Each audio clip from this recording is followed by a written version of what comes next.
Hello guys! 영어 왕초보들의 마음을 그 누구보다 잘 이해하는 영어의 핵연구소 스피킹 코치 성존입니다. 첫 번째 문장, 평서문 현재 저는 원룸을 구하고 있어요부터 시작해 보도록 하겠습니다.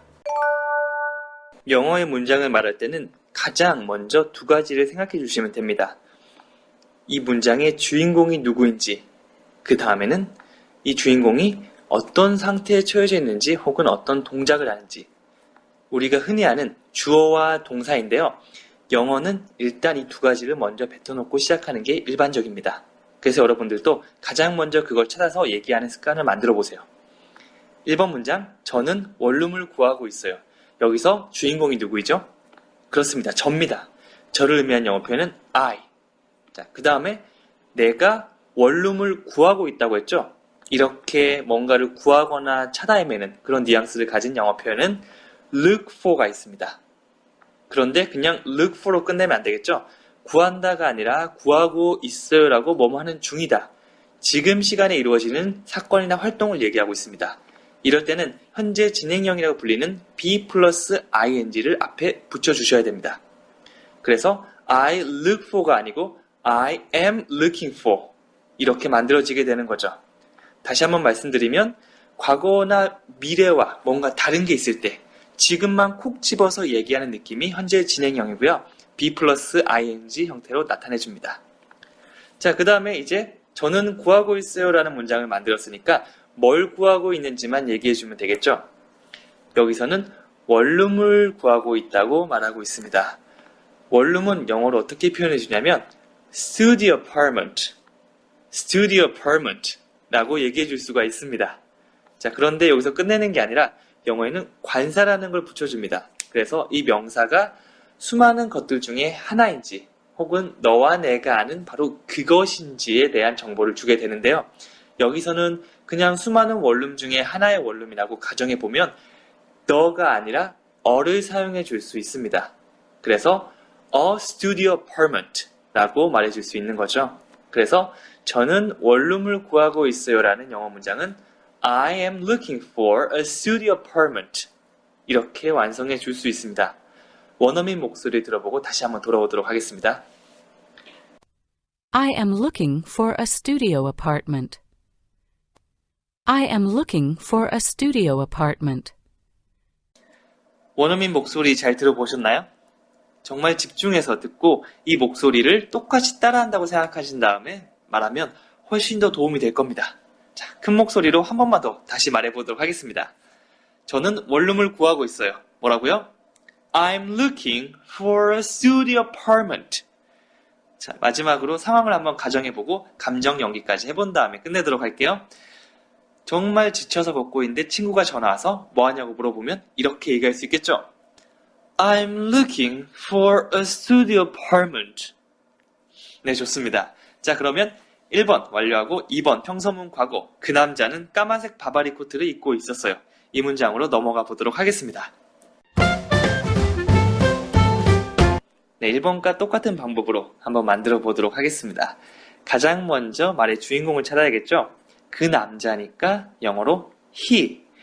그 다음 그 남자가 어떤 상태에 놓여져 있었는지 혹은 어떤 동작을 하고 있었는지 이걸 얘기해 주면 되는데 여기서는 바바리 코트를 입고 있었다고 말하고 있습니다. 이렇게 무언가를 입는다라는 영어 표현은 wear 있습니다. wear. 그런데 그냥 입다로 끝나지 않고 입고 있었어요 라는 상태를 말해주고 있죠. 이렇게 과거 어느 한때에 집중해서 말하는 느낌으로 뭐뭐 하고 있었다, 뭐뭐 하는 중이었다 라는 상태를 말할 때는 be 플러스 ing 형태를 사용할 수 있습니다. 앞에 현재 진행형과 똑같죠. 하지만 이 비동사가 am, are, is가 아니라 과거형인 was나 were로 가주면 됩니다. 단수일 땐 was, 복수일 땐 were. 그런데 그 남자는 단수이니까 was를 사용해주면 되겠죠. 그래서 그 남자는 입고 있었어요 라는 말은 he was wearing이 되게 됩니다. 자, 이제 뭘 입고 있었는지만 얘기해주면 되겠죠. 여기서는 까만색 바바리 코트를 입고 있었다고 말하고 있습니다. 그래서 까만색 바바리 코트는 black trench coat 라고 영어로 말할 수가 있는데요. 여기서 끝나면 뭔가 허전하지 않나요? 네, 관사를 붙여줘서 그 까만색 바바리 코트가 너와 내가 아는 특정한 그 코트인지 혹은 수많은 코트 중에 하나인지를 얘기해줘야 되는데 여기에서는 수많은 바바리 코트 중 하나로 가정하면 어를 사용해 줄 수 있습니다. 그래서 그 남자는 까만색 바바리 코트를 입고 있었어요 라는 말은 He was wearing a black trench coat 라고 말해줄 수가 있는 거죠. 자, 원어민 목소리 듣고 다시 한번 돌아오도록 하겠습니다. He was wearing a black trench coat. He was wearing a black trench coat. 원어민 목소리 잘 들으셨나요? 네, 항상 말씀드리지만 집중해서 듣고 성대모사 하듯이 따라하는 거 꼭 기억해 주시고요. 다시 한번 큰 목소리로 따라해 보도록 하겠습니다. 그 남자는 까만색 바바리 코트를 입고 있었어요. He was wearing a black trench coat. 한 번 더 감정을 넣어서 상황을 생각해 보죠.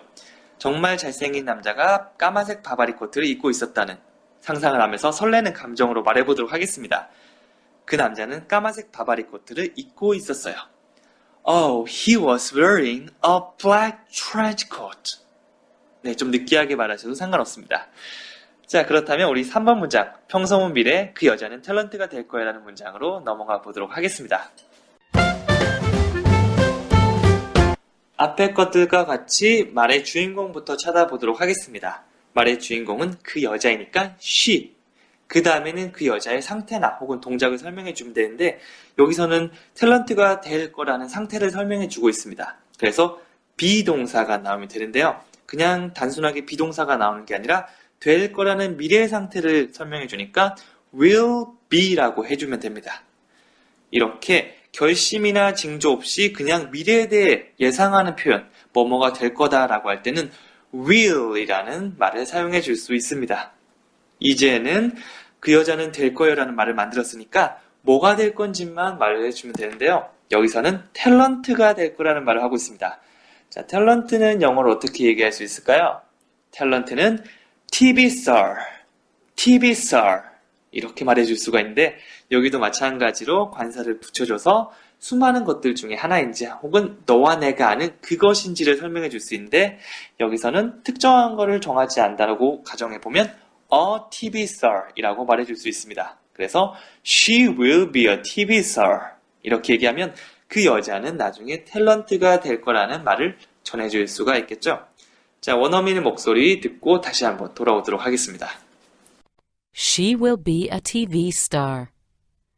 She will be a TV star.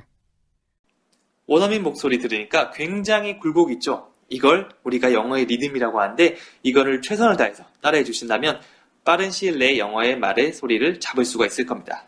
자, 한 번 더 따라해 보도록 하겠습니다. 그 여자는 탤런트가 될 거예요. She will be a TV star. 한 번 더. She will be a TV star.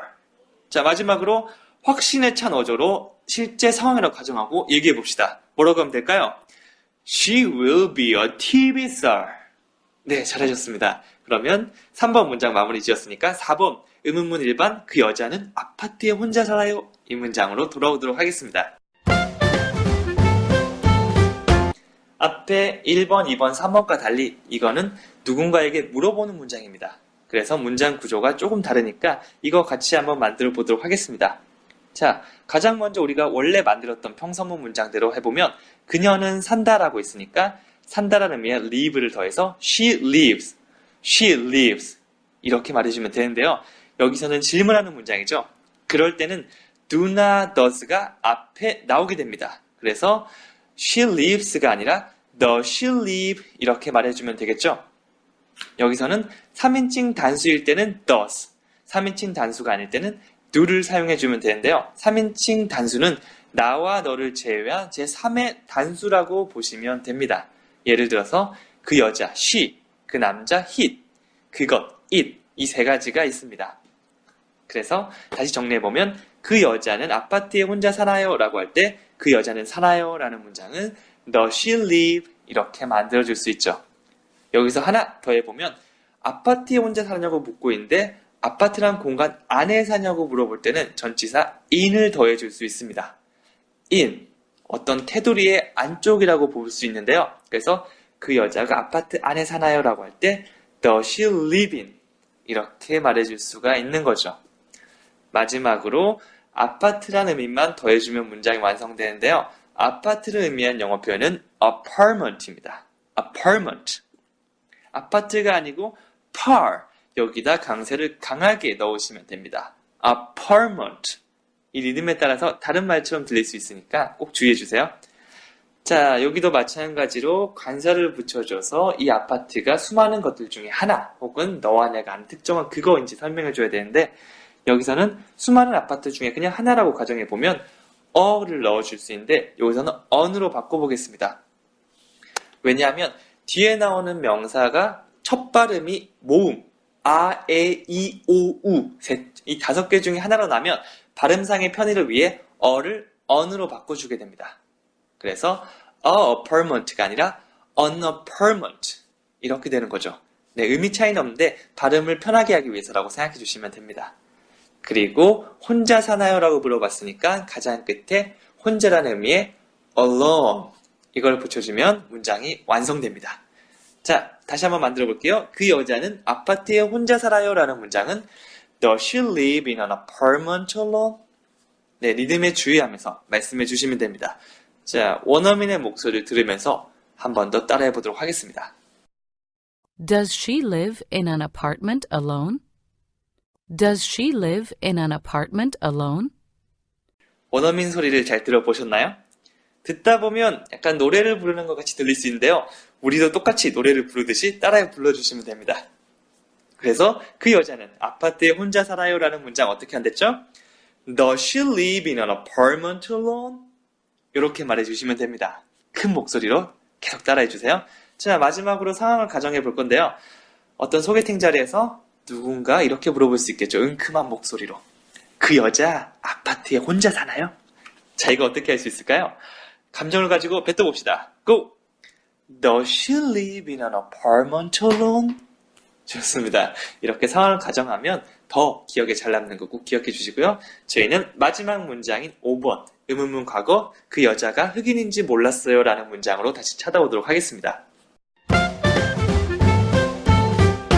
이것도 4번과 마찬가지로 하나씩 차근차근 만들다 보면 어렵지 않게 만들 수 있을 겁니다. 자, 가장 먼저 우리가 늘상 문장을 만든 것처럼 주인공과 행동을 찾아볼게요.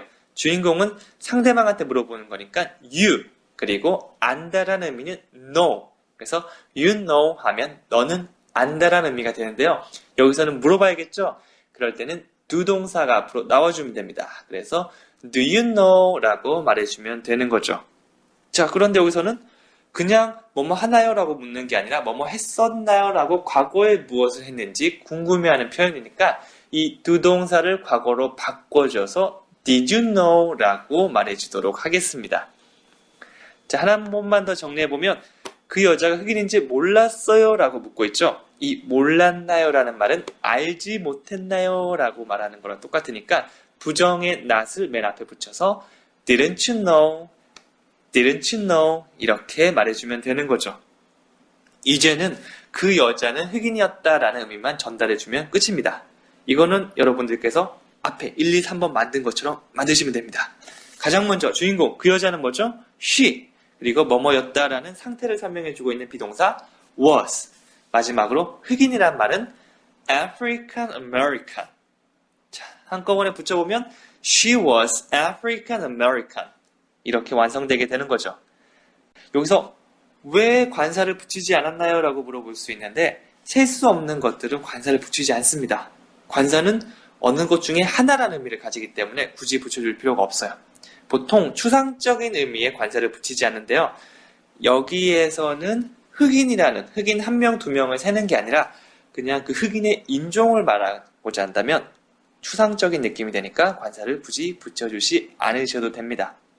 그래서 완성된 문장 그 여자가 흑인인지 몰랐어요 라는 말은 Didn't you know she was African American?